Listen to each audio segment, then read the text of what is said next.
द्वादशोऽध्यायः। अथ द्वादश अध्यायः। अर्जुन उवाच एवं सततयुक्ताये भक्तास्त्वां पर्युपासते ये चाप्यक्षरमव्यक्तं तेषां के योगवित्तमाः।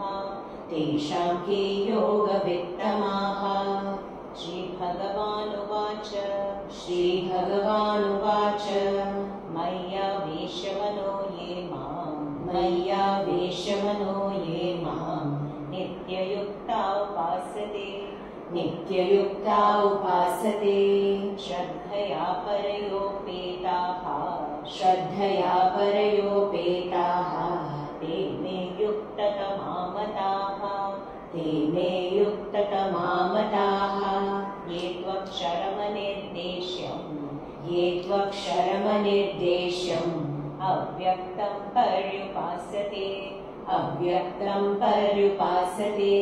सर्वत्र गमचिन्त्यं च कूटस्थं मचलं ध्रुवं सन्नियम्येन्द्रियग्रामं सर्वत्र समबुद्धयः ते प्राप्नुवन्ति मामेव सर्वभूतहिते रताः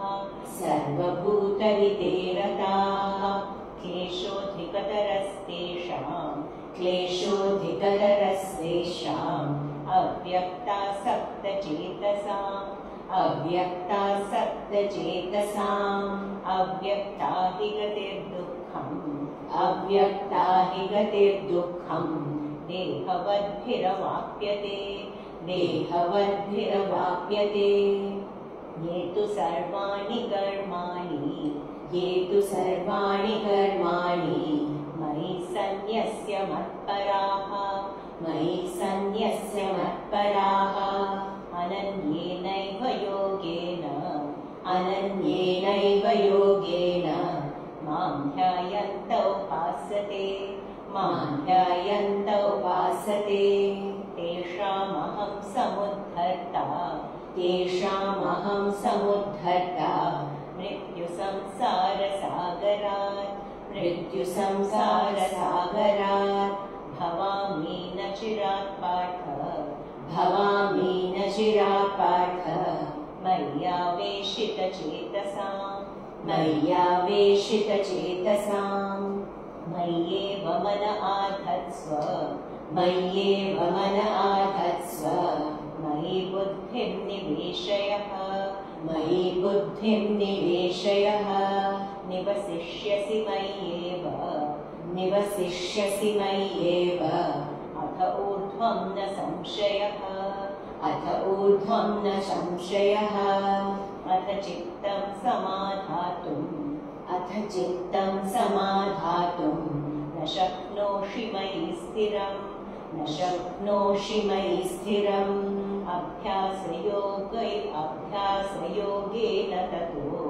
अभ्यासयोगेन ततो मामिच्छाप्तुं धनञ्जय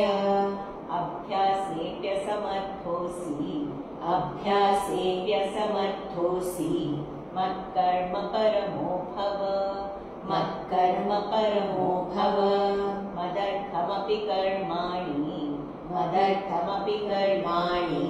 कुर्वन् सिद्धिमवाप्स्यसि अथैतदप्यशक्तोऽसि कर्तुं मध्योगमाश्रितः सर्वकर्मफलत्यागं ततः कुरु यदात्मवान् श्रेयो हि ज्ञानमभ्यासात् ज्ञानाध्यानं विशिष्यते ज्ञानात् ध्यानं विशिष्यते ध्यानात् कर्मफलत्याग ध्यानात् कर्मफलत्याग त्यागात् शान्तिरनन्तरम् त्यागात् शान्तिरनन्तरम् अद्वेष्टा सर्वभूतानाम् अद्वेष्टा सर्वभूतानां मैत्रकरुण एव च मैत्रकरुण एव च निर्ममो निरहङ्कारः निर्ममो निरहङ्कारः समदुःखसुखक्षमी समदुःखसुखक्षमी सन्तुष्टः सततं योगी सन्तुष्टः सततं योगी यतात्मा दृढनिश्चयः यदात्मा दृढनिश्चयः मय्यर्पितमनो मय्यर्पितमनो यो मद्भक्तः स मे प्रियः यो मद्भक्तः स मे प्रियः यस्मान्नो द्विजते लोको यस्मान्नो द्विजते लोको लोकान्नो द्विजते च यः लोकान्नो द्विजते च यः हर्षामर्षभयोद्वेगैः मुक्तो यः स च मे प्रियः मुक्तो यः स च मे प्रियः अनपेक्षः शुचिर्दक्ष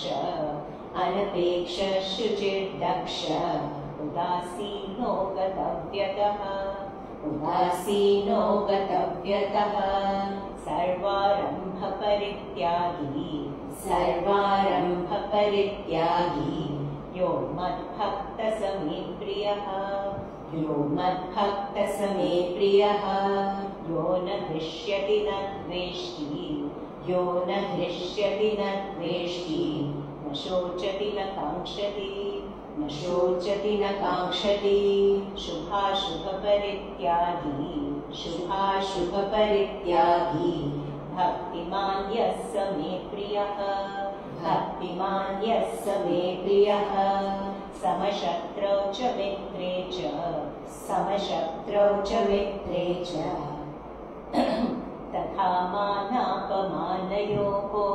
तथा मानापमानयोः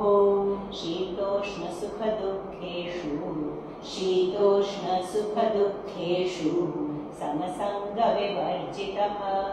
समसङ्गविवर्जितः